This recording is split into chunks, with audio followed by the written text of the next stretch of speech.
ዮሐንስ ወንጌል ምዕራፍ 16 ላይ እንሂድና ከቁጥር 5 ጀምረን እስከ ቁጥር 16 ድረስ ደግመን እናነባዋለን። በጌታ በኢየሱስ ክርስቶስ ስም አነባለሁ። የጌታም ቃል እንደዚህ ይላል። እንግዲህ ወደ ላከኝ እሄዳለሁ፣ ይሁን እንጂ ከናንተ የምትሄደው የት ነው ብሎ የሚጠይቀኝ የለም። ይህን በመናገሬም በልባችሁ በሐዘን ተሞልቷል። ነገር ግን እውነት እላችኋለሁ መሄዴ ይበጃችኋል። እኔ ካልሄድኩ አጽናኙ ወደ እናንተ አይመጣም፣ ከሄድኩ ግን እርሱን ወደ እናንተ እልካለሁ። በሚመጣበትም ጊዜ ዓለምን ስለ ኃጢአት፣ ስለ ጽድቅና ስለ ፍርድ ይወቅሳል። ስለ ኃጢአት ሲባል ሰዎች በእኔ ስለማያምኑ ነው። ስለ ጽድቅ ሲባል ወደ አብ ስለምሄድና ከእንግዲህ ስለማታዩኝ ነው። ስለ ፍርድ የዚህ ዓለም ገዢ ስለተፈረደበት ነው። ብዙ የምነግራችሁ ነበረኝ፣ አሁን ግን ልትሸከሙት አትችሉም። የእውነት መንፈስ በመጣ ጊዜ ወደ እውነት ሁሉ ይመራችኋል። እርሱ ከራሱ አይናገርም፣ የሚሰማውን ብቻ ይናገራል። እንዲሁም ወደፊት ስለሚሆነው ይነግራችኋል። የእኔ ከሆነውም ወስዶ እንድታውቁ በማድረግ ያከብረኛል። የአብ የሆነው ሁሉ የእኔ ነው። እንግዲህ የእኔ ከሆነው ወስዶ እንድታውቁ ያደርጋል ያልኋችሁ ለዚሁ ነው። ከጥቂት ጊዜ በኋላ አታዩኝም፣ ይሁን እንጂ ከጥቂት ጊዜ በኋላ ደግሞ ታዩኛላችሁ። የጌታ ስም የተባረከ ይሁን። እስከ ቁጥር 11 ድረስ ተናግሬያለሁ አይደል? መንፈስ ቅዱስ ሲመጣ አለ ጌታችን ኢየሱስ ክርስቶስ ስለ ኃጢአት፣ ስለ ጽድቅና ስለ ፍርድ አይደል ይወቅሳል ይላል። ስለ ኃጢአት የሚለው ሰዎች በእኔ ስለማያምኑ ነው የሚለውን ተናግሬያለሁ። ኃጢአት በክርስቶስ ኢየሱስ አለማመን ነው። ኃጢአት በጣም ከባድ ኃጢአት በክርስቶስ ኢየሱስ አለማመን ነው። መንፈስ ቅዱስ በመካከላችን ሲመጣ የሚመሰክረው ስለ ኢየሱስ ነው። ስለዚህ እሱን አለመቀበል ኃጢአት ነው። የመንፈስ ቅዱስ ምስክርነት ነው ወንጌል የኛ አይደለም። ወንጌል ሰዎች አቀናጅተው አቀናብረው የሰሩት ታሪክ አይደለም። ወንጌል አንድ ልጁን እግዚአብሔር አምላክ በመስቀል ላይ የከፈለበት ቀጥሎም በመንፈስ ቅዱስ በመካከላችን የሚመሰከር ነው። ወንጌል በስጋ ከዳዊት ዘር ስለተወለደ እንደ ቅድስና መንፈስ ከሙታን በኃይል በመነሳቱ የእግዚአብሔር ልጅ ሆኖ ስለተገለጠው ስለ ልጁ ነው። ወንጌል ስለ ጥላውን አይደለም። ወንጌል ስለ እከሌ አይደለም። ወንጌል ስለ መላእክት፣ ወንጌል ስለሆኑ ነገሮች አይደለም። ወንጌል ስለ ልጁ ነው። ብዙ ወንጌል ውስጥ የገቡ ታሪኮች አሉ። ወንጌል ግን ስለ ልጁ ነው። ልጁ በስጋ ከዳዊት ዘር የተወለደ ነው። እንደ ቅድስና መንፈስ ከሙታን በኃይል ተነስቶ ደግሞ የእግዚአብሔር ልጅ ሆኖ የተገለጠ ነው። እርሱም ጌታችን ኢየሱስ ክርስቶስ ነው። ይሄንን የመሰከረልን መንፈስ ቅዱስ ነው። ይሄንን ያስረዳን መንፈስ ቅዱስ ነው። ስለዚህ አሁን መንፈስ ቅዱስ ይሄንን ለዓለም ሁሉ ሲሰብክ ይሄንን አለመቀበል አለማመን ኃጢአት ነው። ጌታችን ኢየሱስ ክርስቶስ ስለ ኃጢአት መንፈስ ቅዱስ ይወቅሳል ሲል በየትኛው ኃጢአት ሲሉ ሰዎች በእኔ ስለማያምኑ መንፈስ ቅዱስ ወርዶ ሲመሰክር እምቢ ሲሉ ይወቅሳል።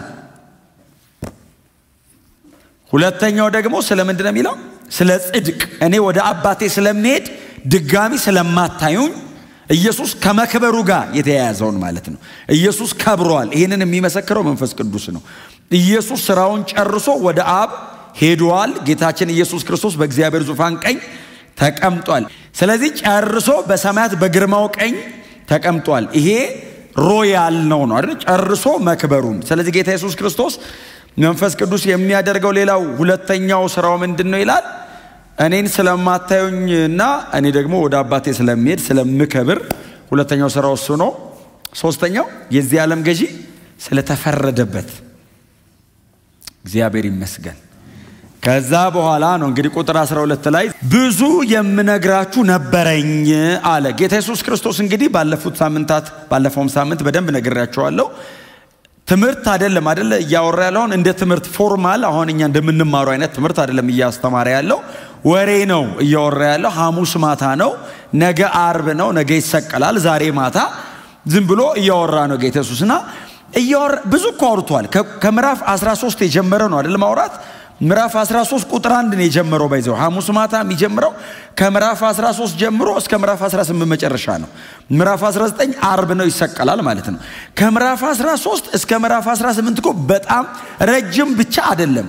ረጅም ብቻ ሳይሆን በጣም ኮንክሪት ነው ባይዘው ያወራው ወሬ።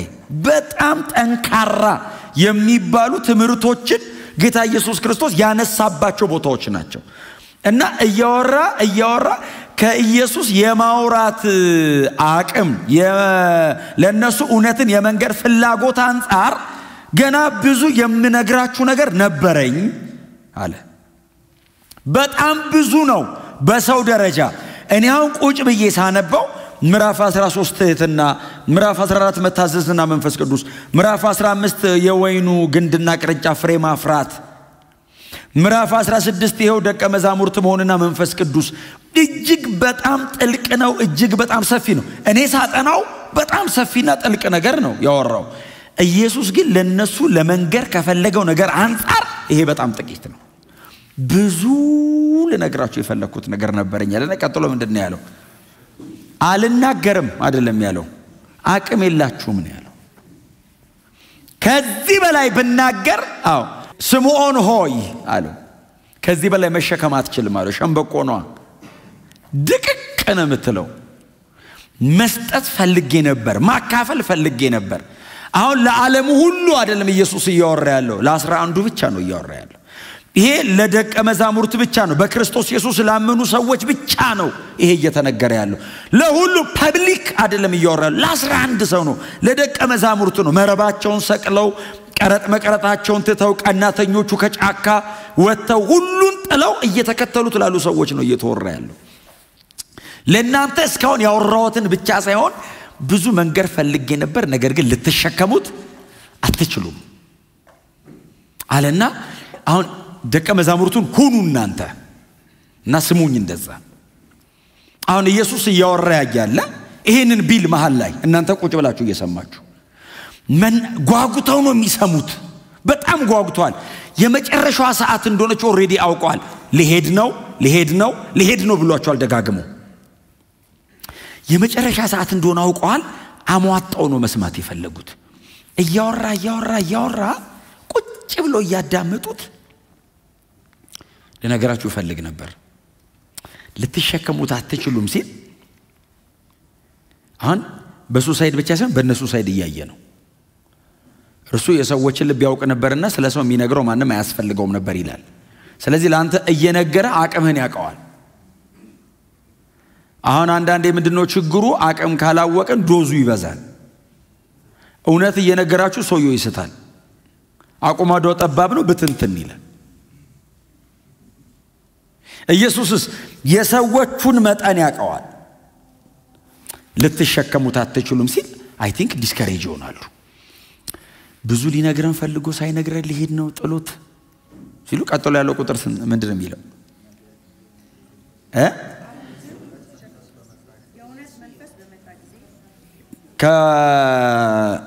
አትችሉ ማለት ከዛ ቁጥር 13 የእውነት መንፈስ በመጣ ጊዜ ወደ እውነት ሁሉ ምን ማለት ነው? እኔ ያልነገርኳችሁ ልነግራችሁ ፈልጌ ያልነገርኳችሁ ምንም ሳይቀር ወደ እውነት ሁሉ ይመራችኋል። ከዛስ እርሱ ከራሱ አይናገርም፣ የሚሰማውን ብቻ ይናገራል። እንዲሁም ወደፊት ስለሚሆነው ይነግራችኋል። ጌታ ኢየሱስ ክርስቶስ መንፈስ ቅዱስ ሲመጣ ብሎ ከላይ የነገረን ነገር በሶስት መንገድ አይደል ይወቅሳል ያለን፣ ስለ ኃጢአት፣ ስለ ጽድቅ፣ ስለ ፍርድ አለን። ከዛ አሁን ደግሞ ብዙ ልነግራችሁ ፈልጌ ነበር አለ መሃል ላይ፣ ግን ልትሸከሙት አትችሉም ሲል ዲስከሬጅ ሊሆኑ ሲሉ የእውነት መንፈስ በመጣ ጊዜ ይላል። አሁን በጣም ብዙ አሳይመንት ነው መንፈስ ቅዱስ ጋር እየተወ ያለው ኢየሱስ። አይተካም መንፈስ ቅዱስ እያላቸው እኮ ነው። አሁን መንፈስ ቅዱስ ሲመጣ የሚሰራው ስራ አይተካም። እኔ ብሄድ ይሻላችኋል፣ ይበጃችኋል። አሁን ኢየሱስ እኔ ብሄድ ይሻላል። ለምን? እኔ ካልሄድኩ እሱ አይመጣም። አሁን እኔ ካልሄድኩ አይመጣም ማለት አይችልም እንዴ? ይችላል እኮ። ምንድነው ያላቸው ግን? እኔ ብሄድ ይሻላል። አሁን እኮ እኔ ሲሄድ ይወርዳል ማለት እኮ ይቻላል። ግን ምን አለ? ክርር ሲያረጋው እኔ ብሄድ ይሻላል። ለምን? እርሱ የበለጠ ያስረዳል። እኔ አጠገብ ቆሜ ነው የምነግርህ። መንፈስ ቅዱስ ውስጥ ቁጭ ብሎ ነው የሚያወራው። እኔ በአረማይስጥ ነው የማወራው። መንፈስ ቅዱስ ለአይምሮ ብርሃን ነው የሚሰጠው። መንፈስ ቅዱስ እኮ እኔ አሁን ቆሜ እንደማስተምረው እኮ አይደለም እኮ የሚያስተምረው። መንፈስ ቅዱስ ሲያስተምር ዝም ብለህ ያነበብክ ብርሃን ነው፣ ኢንላይትመንት ነው። ይፈነዳል ውስጥ። አንድ ጥቅስ ገብቶ ለጌታ እሞትለታለሁ ትላለህ። አሁን ኢየሱስ ነግሯቸው እኮ ላያደርጉ ይችላሉ። መንፈስ ቅዱስ አስረድቶ አለመኖር አትችልም። መንፈስ ቅዱስ ካስረዳ ገባኝ አይደለም የምትለው፣ ስትኖረው ነው የምትገኘው። ለጭንቅላትም ለእግርህም ነው የሚነግረው። ምን ማለት ነው? መረዳትን ቀይሮ አይተውም፣ እንድትራመደው ያደርጋል። እኔ ብሄድ ይሻላል ያለው ሐዋርያት ሥራና ወንጌላት እኮ ማለት ነው። እኔ አብሬያችሁ ስኖር የወንጌላት አይነት ነው፣ ጎናችሁ ቆሜ ነው ማወራው። መንፈስ ቅዱስ ሲመጣ ግን የሐዋርያት ሥራ ነው። ፊዚካሊ እኔ ታያለሁ፣ መንፈስ ቅዱስ ፊዚካሊ አይታይም። መንፈስ ቅዱስ የሚታየው በማን ነው? በእነሱ። ጌታ ኢየሱስ ፊዚካሊ ፐርሶኒፋይ ሆኖ አጠገባቸው ቆሟል። መንፈስ ቅዱስስ በእነሱ ነው የሚታየው። እናንተን ለውጦ እናንተን ሰርቶ እናንተ እኔን እንድትመስሉ አድርጎ በእናንተ የተለወጠ ህይወት ነው እሱ ራሱ ነው የሚያሳየው። መንፈስ ቅዱስን ደግሞ ደግሞ ያፍስስልን። እና ኢየሱስ ይወላችሁ ስጋቱን በሙሉ የሚጥለው መንፈስ ቅዱስ ላይ ነው። መሸከም አትችሉም አለ። የአቅም ችግር አለ ይልና ይሰጋል። እያያቸው ማውራት ፈልጎ ቁጥብ ይላል። መንፈስ ቅዱስ መጥቶ ይገላግለኛል ይላል። የእውነት መንፈስ በመጣ ጊዜ ወደ እውነት ብቻ አይደለም የሚለው ወደ እውነት ሁሉ የሚል ቃል አለ። በጣም በትህትና ጎናቸው እርሱ መንፈስ ቅዱስ ወደ እውነት ሁሉ ያደርሳል በሉት። አንደኛ ዮሐንስ ላይ ነው ያለው ምዕራፍ 2 ምዕራፍ 3 የእርሱ ቅባት በእናንተ ስለሚኖር የሚያስተምራችሁ አያስፈልጋችሁም የሚል ቃል አለ። የእርሱ ቅባት በእናንተ ስለሚኖር የሚያስተምራችሁ አያስፈልጋችሁ ብሎ እርሱ ሁሉን ያስተምራችኋል፣ ወደ እውነት ይመራችኋል። በእናንተ የሚኖረው መንፈስ ቅዱስ ያስተምራችኋል፣ ወደ እውነት ይመራችኋል። አዲስ ኪዳን ላይ ቅባት ተብሎ የተጠራው መንፈስ ቅዱስ ነው። የአዲስ ኪዳን አኖይንቲንግ ቅባት ተብሎ የተጠራው መንፈስ ቅዱስ ነው። መንፈስ ቅዱስ ደግሞ በአማኞች ውስጥ ሁሉ አለ። አማኞች በሙሉ ተቀብተናል። የእርሱ ቅባት የሚለው መንፈስ ቅዱስ ሆሊ ስፒሪት መንፈስ ቅዱስ ጌታ ኢየሱስ ክርስቶስ ነው አይደል? መጀመሪያ የተቀባው ራስ ነው የተቀባው። ከዛ ሁላችን አካል ነን። ልክ በአሮን ላይ እንደሚደፋው ሽቶ ነው ኢየሱስን አብ የቀባው፣ በመንፈስ ቅዱስ የቀባው። አሮን ጭንቅላት ላይ ሲፈስ እስከ ልብሱ መደረቢያና እስከ እግሩ ድረስ ይወርዳል ይላል። የማይነካ ቦታ የለውም። እና እታች እግሩ ድረስ ይወርዳል። ከእግሩ አልፎ የሚረግጠው መሬት ላይ ሁሉ ምልክት ይተዋል። ባይዘው ዘይቱ እንትኑ የነሱ ሽቷቸው እንደ ዘይትም ነው። እና ጌታ ኢየሱስ ክርስቶስን በመንፈስ ቅዱስ ይቀባው ያልተነካ አካል የለም። ጎናቸው ያለውን ሰው በመንፈስ ቅዱስ ተሞልተሃል በሉት። ስለዚህ ተቀብተሃል በሉት። ጌታ ይመስገን የእርሱ ቅባት በእናንተ ስለሚኖር ያስተምራችኋል። በጣም አስገራሚ ቃል ነው። አንደኛ ዮሐንስ ላይ ያለ ቃል መንፈስ ቅዱስን የእርሱ ቅባት በእናንተ ይኖራል፣ ያስተምራችኋል። የሚያስተምራችሁ ሁሉ እውነት ነው። እውነት ነው። ጌታችን ኢየሱስ ክርስቶስ በዮሐንስ ወንጌል ላይ ያለውን ነው ሐዋርያው ዮሐንስ ቁጭ ብሎ ሰምቶታል። ከዛ ዮሐንስ ወንጌል ላይ ጻፈው። ለግሪካውያን ስለሆነ ዮሐንስ ወንጌል በጣም በስፋት የሚጠቀሙት ግሪካውያን ስለነበሩ ጻፈው። ከዛ ደግሞ የዮሐንስ ደግሞ አንደኛ ዮሐንስ መልእክት ተደራሲያን ደግሞ የማይነር ኤዥያ ከተሞች ናቸው። ለነሱም ድጋሚ ጻፈላቸው። ዮሐንስ ከማን ነው የቀዳው? ማን ነው ሲያወራ የሰማው? ጌታ ኢየሱስ ክርስቶስ ነው ሲያወራ የሰማው። ሐሙስ ማታ ሲያወራ ሰምቶ ወንጌሉ ላይ ጻፈው። ያቺኑ አስታውሶ ደግሞ እንደገና አንደኛ መልእክቱ ላይ ጭማሪ ድጋሚ ጻፈው። ወደ እውነት ሁሉ ይመራችኋል ይልና ሌላ ደግሞ የመንፈስ ቅዱስ ሥራ ወደ እውነት ማድረስ። የመጀመሪያ ሥራ ወደ እውነት እኔን ወደ እውነት ሁሉ ይመራኛል። ታዲያ ምንድነው ማድረግ ያለብኝ? እኔ ራሴን መስጠት። መሪ ከፊት ካለ እጅን መስጠት ነው ያለብህ። ለምን ይመራሃል? እግር ወደ ወደደው አይደለም የምትሄደው፣ ለመንፈስ ቅዱስ እጅን ትሰጣለህ። የአዲስ ኪዳኗ ቤተክርስቲያን መሪ መንፈስ ቅዱስ ነው። የአዲስ ኪዳን በክርስቶስ ኢየሱስ ሞትና ትንሣኤ የተወለዱ የቅዱሳን የደቀ መዛሙርት መሪ መንፈስ ቅዱስ ነው። መንፈስ ቅዱስ ሲመራህ ወደ እውነት ትደርሳለህ። ማጥናት በጣም መሰረታዊ ነገር ነው። ማንበብ ምንም ጥያቄ የለውም። ከመንፈስ ቅዱስ ጋር ካልሆነ ግን እምናነበው ነገር ብቻውን ወደ እውነት አያደርሰንም። ለምናነበው ቅዱስ መጽሐፍ መንፈስ ቅዱስ ብርሃን ሲሰጥ ነው ሰዎች ወደ እውነት የሚደርሱት። በዘመናት የስተት ትምህርቶች የተነሱት ከመጽሐፍ ቅዱስ ውስጥ ነው። ሌላ መጽሐፍ ከፍተው አይደለም ሰዎች ስተት ትምህርት ድራይቭ ያደረጉት፣ ይሄንኑ ከፍተው ነው። መንፈስ ቅዱስ አብሮ ሲኖር ከፍተው ወደ እውነት ያደርሳል። ወደ እውነት አድራሽ መንፈስ ቅዱስ ብቻ ነው። ይመራቸዋል የተባለው ለዛ ነው። ይከተላቸዋል አይደለም የሚለን፣ ከፊት ነው። እሱ መሪ ነው፣ የሚያውቀው እሱ ነው። ዴስቲኔሽንህን የሚወስነው እሱ ነው። ከዛ ቀጥሎ ምንድነው ያለው? ወደ እውነት ይመራቸዋል ካለ በኋላ ከራሱም አይናገርም። እኔ ይገርመኛል በወልድና በመንፈስ ቅዱስ መካከል ያለ ህብረት በጣም አስደናቂ ነው። ከራሱ አይናገርም ብሎ የሰማውን ብቻ ይናገራል ብሎ ቀጥሎ እኮ ከኔ ወስዶ እኮ ነው የሚለው። ምን አይነት ሰብሚሽን ነው? ምን አይነት መሰጠት ነው? ምን አይነት የአገልግሎቱ ቅብብል ነው? በጌታ በኢየሱስ ክርስቶስ የተጀመረውን ፉልፊል ነው ያደረገው መንፈስ ቅዱስ። ሌላ ፕሮግራም ይዞ አልመጣም። አብ ዲዛይን አረገ፣ ወልድ መስቀል ላይ ሞቶ ሰራው፣ መንፈስ ቅዱስ እኛ ውስጥ ደግሞ ሕያው አረገው። እግዚአብሔር ይመስገን። ወደ እውነት ያደርሰናል። ዋው አሜን ሲሉ ከራሱ ግን አይናገርም። የሚሰማውን ብቻ ነው የሚናገረው። እኔ ልነግራችሁ የፈለኩትን እሱን ይጨርሰዋል መጥቶ ከእኔ ወስዶ። የመንፈስ ቅዱስ በመካከላችን ማደሩ አንዱ ምልክቱ እሱ ነው። ከጌታ ከኢየሱስ ክርስቶስ ትምህርት የሚጣላ የመንፈስ ቅዱስ ትምህርት የለም። እግዚአብሔር ገለጠልኝ ተብሎ ከመጽሐፍ ቅዱስ ተቃራኒ የሆኑ ልምምዶች እኔ አሁን ሰው ልምምድ ትክክል ነው፣ መጽሐፍ ቅዱሳዊ ነው፣ መንፈሳዊ ነው። ልምምድ መንፈሳዊ ነው። እግዚአብሔር ገለጠልኝ መንፈሳዊ ነው፣ ምንም ጥያቄ የለውም፣ ይገልጣል መንፈስ ቅዱስ። የተገለጠልህን ነገር ግን መጽሐፍ ቅዱስ ላይ ወስደህ ማስቀመጥ፣ ከዛ በእግዚአብሔር ቃል ፊልተር ማድረግ። ከቃሉ ጋር ተቃራኒ ከሆነ ተንበርክከ መጸለይ ያለብህ፣ እግዚአብሔሩ ሌላ ነገር እየተጠቀመብኝ ነው ብለህ።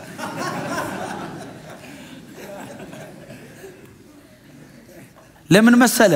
ይሄ የመንፈስ ዓለም ስስ ነው። አሁን ብዙ ጊዜ ሰው ከእግዚአብሔር ይሰማና ትለምዳለህ። ዝም ብሎ እግዚአብሔር አንዳንዴ ዝም ይላል። ዝም ሲል ሌላ ቻናል ይፈልጋል። በጣም you have to be serious። እምትለማመዱት ልምምድ የምታደርጉት ነገር በሙሉ እንደ እግዚአብሔር ቃል መሆን አለበት። ከዚህ ቅዱስ ቃል ጋር የሚጣላ መንፈስ የለም። የእግዚአብሔር መንፈስ ከሆነ ይሄንን እኮ አባቶቻችን የጻፉት በመንፈስ ቅዱስ ተነድተው ነው። ከዚህ እውነት ጋር ተቃራኒ ከሆነ ከመንፈስ ቅዱስ አይደለም። ቸርች ነው ያለውት። ይሄንን በፍጹም ቦልድነስ የምንናገርበት ቦታ ነው ቸርች። ከዚህ ቅዱስ መጽሐፍ ጋር ተቃራኒ የሆነ ምንም አይነት ልምምድ መንፈሳዊ ካባ ልናለብሰው እንችላለን። በጣም ሃይማኖታዊ የሆኑት ቃላት ልንገጣጥምለት እንችላለን። ከዚህ ቃል ጋር ተቃራኒ ከሆነ ከእግዚአብሔር መንፈስ አይደለም።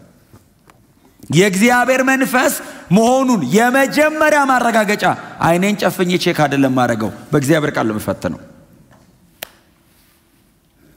ክብር ለእግዚአብሔር ይሁን። ይሄን ያክል በእግዚአብሔር ቃል ላይ በመንፈስ ቅዱስ ብርሃን ደፋር መሆን አለባችሁ። እግዚአብሔር ካለ ምን ይደረጋል አይባልም። ከቃሉ ጋር ተቃራኒ ከሆነ ትንቢትን አትናቁ ይልና መናፍስትን ግን መርምሩ የሚል ቃል አንብባችኋል። መናፍስትን ግን መርምሩ። ለምን? የእግዚአብሔር መንፈስ መናፍስት አይደለም፣ የእግዚአብሔር መንፈስ ነው። መናፍስት ብዙ ነው፣ የብዙ ቁጥር ነው መናፍስት። መርምሩ። እውነቴን ነው የምላችሁ፣ በጣም ሲሪየስ ነው መንፈሳዊ ነገር። በጣም እየተጠጋችሁ ስትሄዱ ደግሞ በጣም ሻርፕ ነው የሚሆነው። ለዲዘርኒንግ ስፒሪት ጸልዩ። መንፈስን ስለመለየት ጸልዩ። አሁን መንፈስን የመለየት ስጦታውን ይሄ አንደኛ ቆሮንቶስ ላይ ያለው እኮ አሁን ያ መናፍስትን መለየት ሲባል ትዝ የሚላችሁ ምንድነው? የእንትን መንፈስ የሚል ነው ትዝ የሚላችሁ። እንደሱ ማለት አይደለም። ባይዙ ትክክለኛ ትርጉሙ መናፍስትን መለየት የሚለው ለምሳሌ የስተት ትምህርት ይለያሉ። መናፍስትን መለየት ለምሳሌ ዶክትሪናሊ የሚመጡ ፋላሲዎችን ይለያሉ። ቀጥሎስ ትንቢትም ይለያሉ። ቀጥሎስ በእግዚአብሔር መንፈስና በአጋንንት መንፈስ የሚደረጉ ነገሮችን ሁሉንም ነገር ነው የሚለየው። ባይዘው መናፍስትን የመለየት ስጦታው አሁን ያ ትዝ የሚለው ምንድነው? ልክ አሁን እንደ ሲገሰ የእንትን መንፈስ መናፍስትን የመለየት ስጦታ አለው እንላለን። ኦፍ ኮርስ እሱንም የሚሰራው እሱ ስጦታ ነው። ግን ከሚሰራው ብዙ ነገር አንዱ እሱ ነው። ትምህርት መለየት ነው። ለምሳሌ ራዕይ ምዕራፍ 2 ላይ ለኤፌሶን ቤተክርስቲያን ይሄው ዮሐንስ የሚሉ ሰውዬ ነው የጻፈው። እንደገና አንደኛ ዮሐንስ ምዕራፍ 4 ላይ መናፍስትን መርምሩ ያለውም ይሄ ሰውዬ ነው። ባይዘው ኢየሱስን በጣም ስለሚጠጋው በጣም ሻርፕ ነው እንትኑ። የተጻፈው ደጅ ላሉ ሰዎች አይደለም፣ ቸርች ውስጥ ላሉ ሰዎች ነው መናፍስትን መርምሩ የተባለው። ለኤፌሶን ቸርች ሲጽፍላቸው የሚያበረታታት ቸርቿን ጌታ ኢየሱስ ክርስቶስ ኢንከሬጅ ካረገበት ነገር አንዱ ሐዋርያ ሳይሆኑ ሐዋርያንን የሚሉትን ለየተሽ አውቀሻልና መናፍስትን መለየት ይሄ ነው አንዱ። ሐዋርያ ሳይሆኑ ሐዋርያንን ብለው መጡ። ቸርች ኤፌሶን ቸርች መጥተው ሊያስተምሯቸው ሞከሩ። እስቲ ትምህርታቸው አሏቸው። ቆመው ሲያስተምሩ ነው ውረድ ለምን ሐዋርያት ትምህርት አይደለም። ለምን ቱምቢው አለ እጃቸው ላይ። አበረታታት ጌታ ኢየሱስ ቸርቿን ለይተሃልና ዲዘርንመንት ክብር ለኢየሱስ ይሁን። ስለዚህ መናፍስት መለየት ጸሎት ህብረት፣ ጸሎት አገልግሎት፣ ጸሎት ዲፓርትመንት ላይ ይሰራል። ተንበርክከው እየጸለዩ ያለ ይለዩታል። መናፍስትን መለየት የትምህርት አገልግሎት ላይ ይሰራል። ይለዩታል። መጽሐፍ ገልጠው የእግዚአብሔርን ቃል ከፍተው ኖ እንደ እግዚአብሔር ቃል አይደለም። እግዚአብሔር ይመስገን። እግዚአብሔር የበለጠ ብዙ ብርሃን ያፍስስልን። ስለዚህ መንፈስ ቅዱስ ከራሱ ወስዶ አይናገርም፣ ከኔ ወስዶ ነው የሚነግራችሁ። እሱ የሚናገረው ነገር የኔን ነው አለ ኢየሱስ። እሱ የሚናገረው የለውም ወይ?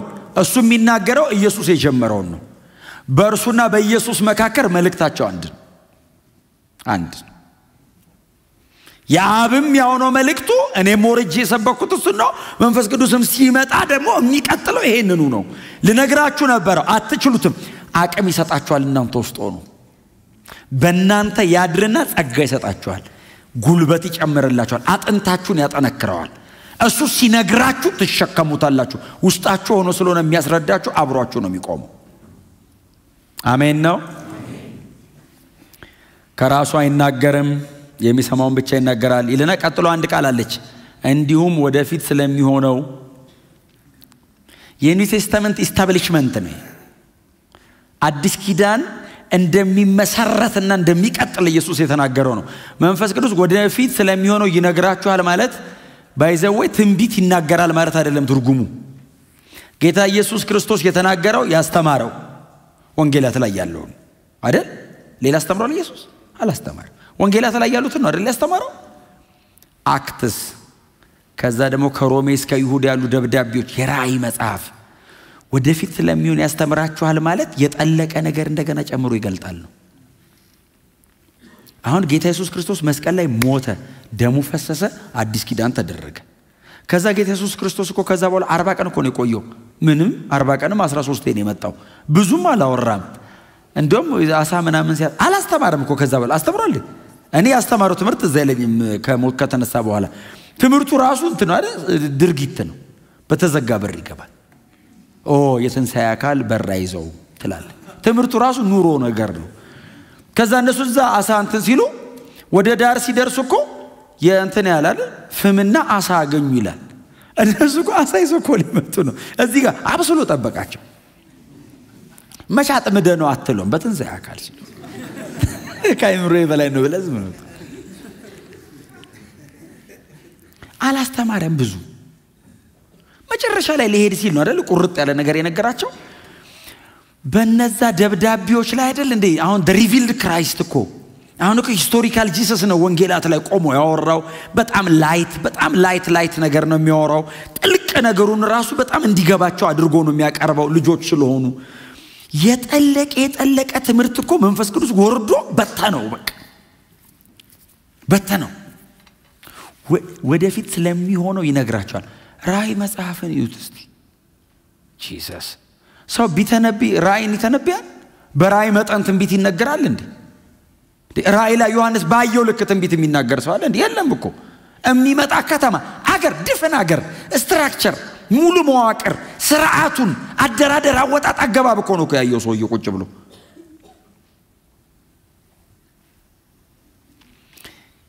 የፕሮፌሲ ክላይማክስ ነው አይደል የራእይ መጽሐፍ? የክርስቶሎጂም ክላይማክስ ትምህርት በሙሉ አለቀ ራእይ ላይ። ታውቃላችሁ አይደል? የምናስተምረው ትምህርት በሙሉ ተሰብስቦ ሄዶ ራእይ መጽሐፍ ላይ አለቀ። ዘፍጥረት ላይ የጀመረው ትሬን እየበረረ ራእይ ላይ አራገፈ ጨረሰ። እያደገ መጣ። ይሄ ሁሉ የመንፈስ ቅዱስ ሥራ። አባቶቻችን አየን ያሉትን ደግሞ ለኛ ማስረዳት የመንፈስ ቅዱስ ሥራ ነው።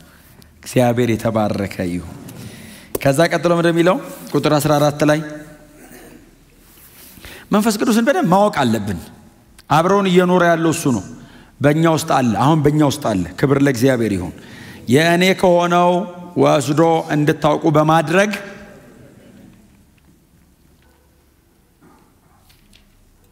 እውነትን እንድታውቁ ያግዛቸዋል ብቻ አይደለም ያለው። ይሄንን እያደረገ ነው እኔንም ያከብረኛል። መንፈስ ቅዱስ የኢየሱስ አክባሪ ነው። ኢየሱስን እኔ ማክበር አልችልም። ኢየሱስን በእኔ የሚያከብረው መንፈስ ቅዱስ ነው። ሰው አመፀኛ ነው። ሰው እልከኛ ነው። ሰው እግዚአብሔርን አይወድም። ይሄንን ፍቅር እኔ ውስጥ ያፈሰሰው መንፈስ ቅዱስ፣ ለእግዚአብሔር የሚገዛ ልብ የሰጠኝ መንፈስ ቅዱስ እና ጌታ ኢየሱስ ክርስቶስ ከእኔ ወስዶ ለእናንተ እየነገረ እንድትጠነክሩና እንድትበረቱ ያደርጋችኋል ብቻ አይደለም ያለው፣ እኔን ያከብረኛል አለ። የጌታ የኢየሱስ ክርስቶስ ትምህርት ይሄ ነው ብሎ ያስረዳል። ኢየሱስ በመስቀል ላይ የሰራው ሥራ እንዲገባን እንድንረዳው ያደርገናል። አብሮሆቱን ይሰጠናል። ይሄንን ሲያደርጋው እኔን ነው የሚያከብረኛል። ገና እኮ አልወረደም አይደል? ኢየሱስ ስላላረገ ጌታ ኢየሱስ አልከበረምና አልወረደም። ገና እኮ አልወረደም። መንፈስ ቅዱስ ሰማይ ከአብ ጋር ሆኖ ጌታ ኢየሱስ መሬት ቆሞ ስለ መንፈስ ቅዱስ የሚያወራበትን እርግጠኝነቱን ይዩት። ሲመጣ አዎ ከነስቱ ነው የሚነግራችሁ።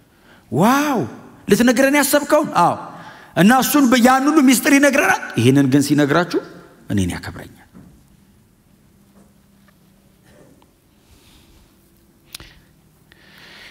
ሚስጥር አዋቂዎች ያረጋቸዋል ሳይሆን እኔን አክባሪዎች ያረጋቸዋል።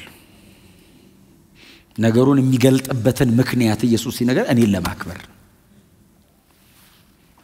ከዛ ጌታ ኢየሱስ ክርስቶስ ደግሞ ወረድ ይልና አንድ ቁጥር ወረድ በሉና አንብቡልኝ። ቁጥር 15 ላይ የማ የአብ የሆነው ዲታ አይነት ከባድ ነገር ነው በእውነት ነው የምላችሁ። አሁን ይሄ ሊገባኝ አይችልም። ባይዘው የአብ የሆነውን በሙሉ አላውቀውም እኔ። አሁን የአብ የሆነውን በሙሉ ታውቁታላችሁ? አሁን እናንተ ራሳችሁንስ ታውቃላችሁ እንዴ? በሙሉ አናውቅም እኮ። አሁን እኮ ስለ ራሳችን የምናውቀው ምንድነው? ስጋ ነፍስ መንፈስ ነኝ በቃ አለቀ። አስባለሁ፣ እውነት ገብቶኛል፣ ሰማይ በርቶልኛል፣ እሄዳለሁ። ይሄንን ነው አይደል ስናብራራው ምን ኖሮ የአብ የሆነው ሁሉ የኔ ነው አለ ኢየሱስ። መለኮትነቱ ነው ማለት ነው። የአብ ያለ የመለኮትነት ስልጣን፣ የአብ የሆነ የመለኮትነት መብት፣ የአብ የሆነ ነገር በሙሉ የኔ ነው አለና ከዛ ከመንፈስ ቅዱስ ጋር አገናኘው። ምንድነው ያላቸው? የኔ ከሆነ ወስዶ እንድታውቁ ያደርጋችኋል ያልኳችሁ ለዚሁ ነው። የኔ የሆነውን ይነግራችኋል ማለት የአብ የሆነውን ይነግራችኋል ማለት ነው። ጌታ ኢየሱስ ክርስቶስ በዚህ ውስጥ እኮ ዲቫይን ትሪኒቲን አወራ፣ ስላሴን አወራ አይደል? ሁሉ የአብ ነው አለ። የአብ የሆነው የኔም ነው። የኔ የሆነውን ይነግራችኋል መንፈስ ቅዱስ። እንደኛ ባለጠጋ የለም። ስላሴ መኖሪያ ያደረገው አብ ወልድ መንፈስ ቅዱስ እኮ እኛ ውስጥ ነው ያሉት። አሜን ነው። በሰማያት ያለ አምላክ በእኛም ውስጥ አለ። ምክንያቱም ጌታ ኢየሱስ ክርስቶስ ሲነግረን ምን አለ? በእኔ የሚያምነውን አለ እኔና አብ በእርሱ መኖሪያ እናረጋለን አለ። እኔና አብ መኖሪያ እናረጋለን ማለት ማንም ሊቀርበው በማይችል ብርሃን የሚኖር አብና በመስቀል ላይ ስለሰው ልጆች ኃጢአት ርቃኑን በመስቀል ላይ ሞቶ ዕዳ የከፈለው ኢየሱስ መተን እንኖራለን እዛ ሰው ውስጥ አለ። በምን? በመንፈስ ቅዱስ አማካይነት። እግዚአብሔር በሁሉ ቦታ የሚኖር አምላክ ነው። እኛም ውስጥ ሰማይም አለ። እኔ ውስጥ ሲኖር ሰማይ የለም ማለት እኛማ ጠባብ ነን እኮ። ትልቁ እግዚአብሔር ትንሹ ሰው ይወስዳል። ክብር ለእግዚአብሔር ይሁን። እና የላይኛውን ነው የፈታው አይደል? ከኔ ወስዶ ይነግራችኋል የሚለውን ቃል ነው የፈታው እኮ ወርዶ። የአብ የሆነው የኔ ነው፣ የኔ የሆነውን በሙሉ ይነግራችኋል ያልኳችሁ ይህንን ነው። አብን አሳየና ይበቃናል፣ ከአብ የሆነውን ንገረን።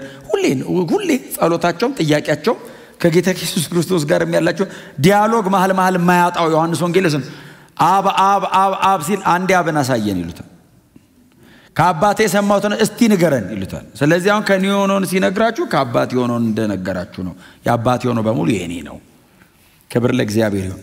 ቁጥር 16 ምንድነው የሚለው? ከጥቂት ጊዜ በኋላ አታዩኝም፣ ይሁን እንጂ ከጥቂት ጊዜ በኋላ ደግሞ በእውነት እኔ እንኳን ዘንድሮ ኖርኩ፣ እንኳን ከነ ጴጥሮስ ጋር አልነበርኩ። እንዴ ሰው እንዴት አይሰትም? እንደዚህ አይነት ነገር ፊት ለፊቱ ቆሞ እየተወራ መንፈስ ቅዱስ እኮ አልተሞሉም። በደረቁ እኮ ነው የሚላቸው፣ በደረቁ። እኛ እኮ መንፈስ ቅዱስ ተሞልተን ራሱ እኮ ሲያስጨንቅ በደረቁ። እኔ ግን እንደ ጴጥሮስ ግን እንትን ባይገባቸውም ዝም ብለው ቁጭ፣ ብዙ ቦታ አልገባቸውም ስለሚል ዝም ብለው ይሰሙታል። ታውቃለህ? ስለተመረጡ ወዴትም መሄድ አይቻልም አይደል? 5000 እኮ ጥርግ ብሎ ሄዱ። ከዛ 12ቱን እናንተስ አላቸው። ጌታ ኢየሱስ ደግሞ እኮ ረራይ እኮ የለውም። እናንተስ ልትሄዱ ትወዳላችሁ ሲል ካንተ ወደ ማን እንሄዳለን? ይኸውላችሁ ይኸው አልገባቸውም እኮ ነው የሚለው። ግን ምንድነው ያለው ጴጥሮስ?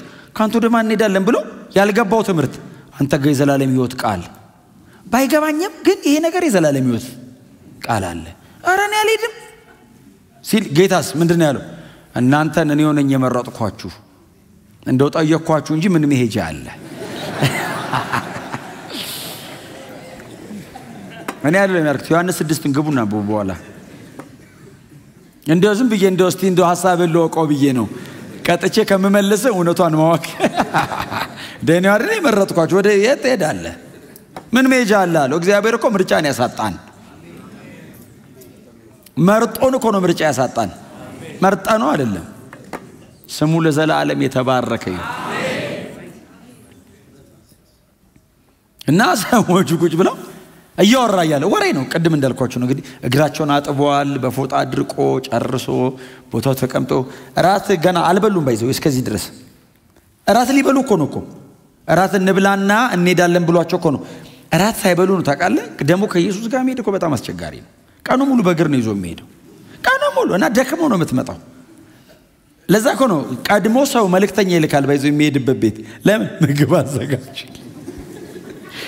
እርቧቸው ነው የሚውሉት። ስለዚህ በደንብ ነው የሚበሉት። ደግሞ በሙሉ 12ቱም ወጣቶች ናቸው። ኢየሱስ ራሱ እኮ 33 ዓመቱ ነው። በሙሉ ደግሞ መለስ ያሉ ናቸውና አሰባችሁታ እንበላለን ብሎ ነው የሚያስተምራቸው። ሲርብ እኮ ነገር ቶሎ ወላቻ እናንተ ጠግባችሁ እኮ እየመጣችሁ አይደል? ኤልያስ ትዝ ይላችኋል። አሰናብተኝ ባሪያን በሰላም አሰናብተው ምናምን የሚለው ምንድነው? አንደኛ ነገሥት ምዕራፍ 19 ላይ እኔ ከአባቶች አልበልጥምና ውሰደኝ ምናምን ሲል እግዚአብሔር ወስዳለሁም አልወስድህምም አይደለም ያለው፣ የሚበላው ምግብ ላከለት ነው የሚለው አለ። ረሃብ ነው እንደዚህ የሚያደርገው ብሎ ከዛስ በላ ይልና ጸለየ አይልም፣ ተኛ ነው የሚለው ታውቃለህ። አግቡና ቡት አይደል ፓስተር? አዎ መልአክ ቴካዌ ይዞለት መጣ። መልአኩ ራሱ ተዘላለም ባይዞ ኤልያስ መልአክ እኮ ነው ይዞለት መጣ። ቁጭ አድርጎ ብላ አለው በላ ይልና ቅድም እኮ እየጸለየ ነው። እኔ ከአብርሃም አልበልጥም፣ ከዳዊት አልበልጥም፣ ከሙሴ አልበልጥም። ሙሴን የሚያክል ሰው ምድረ በዳ ሞቶ ኢያሱን የሚያክል ታላቅ ሰው ቀይ ባህርን ምናምን የከፈሉ ዮርዳኖስን ያቆሙ ኢያሪኮን ያሰመጡ 31 ነገስታት ያንበረከኩ ሰዎች ሞተው እኔ አሁን ምን ጉድ ነኝ? እኔ አሁን የምቀበጠው ውሰደኝ ሲል የሚበላው በልቶ ተኛ በደንብ ነው የበላው በደንብ ከዛ ተኛ ከዛ ከአራት ሰዓት በኋላ እንደገና በአራት ሰዓት ውስጥ ለሚፈጭ እሱን ደግሞ ግቡና ፈልጉ ከዛ ምግብ ድጋሚ ይዞለት መጣ ኤልያስ አቤት ተነስ አለው ቁጭ ሲል ብላ ከዛስ መንገዱ ሩቅ ነውና ተነስተ ሄደ በልቶ እንዳይተኛ ነው ረሃብ አስቸጋሪ ኢየሱስ እራት እንብላ ብሏቸው እኮ ነው ሳይበሉ ነው ይሁሉ ከጥቂት ጊዜ በኋላ አታዩኝም ከዛም ይሁን እንጂ ከጥቂት ጊዜ በኋላ ደግሞ ታዩኛለህ ከጥቂት ጊዜ አታዩኝም እኮ ማለት እኮ ነገ ነው በዚህ የሚሞተው እሞታለሁ እኮ ነው አታዩኝም ሲል ድንግጥ ነው የሚሉት መሞቱን መቀበል አልቻሉም አይደል እሞታለሁ ሲላቸው ስምዖን ጴጥሮስ ትዝ ይላቸዋል በካህናት እጅ ተላልፌ እሰጣለሁ የካህናት እጅም ያሰቃዩኛል ከዛ ይሰቅሉኛል እሞታለሁ ብሎ ከዛ እሞታለሁ ብሎ እኮ አይጨርስም በሶስተኛው ቀን እነሳለሁ እኮ ይላል እነሳለሁ አይሰሙም ተነስቶ የሚያውቅ የለማ ሞት ድረስ ነው ወሬው አሁን እነሳለሁ ምን አመጣው ሳይሞቱ አይኖርም እንዴ ነው እኮ አሁን ከሞት እኛ ተጨንቀን ከዛ እስክትነሳ ለምን እንጠብቃለን ጴጥሮስ ጎተት ታርጎ በልጌታ ሆይ ከዚህ በኋላ እሞታለሁ አትበል እንዴ አይሁንብህ ሬዚስት አረጋው አይደል እግዚአብሔርን ዘላለማዊ የማዳን እቅድ ኢየሱስ ካልሞተን ያልድንማ እኔ አይደለም ጴጥሮስ ራሱ አይደለም ኢየሱስ ካልሞተ እና ከጥቂት ጊዜ በኋላ አታዩኝ ይሁን እንጂ ከጥቂት ጊዜ በኋላ ደግሞ ከሞት እነሳለሁ አታዩኝ ሽብር ሲል ደግሞ ታዩኛላችሁ ረጅም አይደለም ነገ ሞታለሁ በሶስተኛው ቀን ለዛች ቀበሮ ሂዱና ንገሯት እንዳለው ማለት ነው ሂዱና ለዛች ቀበሮ ንገሯት ለቄሳር እኮ ነው አንተ ለሮም እኮ ተቃለ ለንጉሥ ነገሥት እኮ ነው ያኔ እንደውም ማነው ቀላውዲዮስ ቄሳር ነው በጣም ጨካኝ ሂዱና ለዛች ቀበሮ ንገሯት ዛሬና ነገ ታምር አረጋለሁ አጋንንት ታወጣለሁ በሶስተኛውም ቀን እነሳለሁ ንገሯት ቀበሮ ግን ምን እንደወራ አልገባቸውም እኛንን አሁን ከዚህ በኋላ ሲስተማቲካሊ ገጣጠመ ነው ይገባን መንፈስ ቅዱስ በእኛ አድሮ ብርሃን ሰጥቶን መሞትና መነሳቱን ለነገስታት እኮ ነው የሚነገር ክብር ለእግዚአብሔር ይሁን እና ጌታ ኢየሱስ ክርስቶስ ስለ መንፈስ ቅዱስ ይሄንን ተናገረ ከዚህ በኋላ የሚቀራው ቁጥር ደቀ መዛሙርቱ በጣም በሐዘን ውስጥ ሆኖ ስለነበር የሚሰሙት ሐዘናቸው ወደ ደስታ ተቀየረ ይሄን ያወራላቸው ሐሴት አረጉ እግዚአብሔር ይመስገን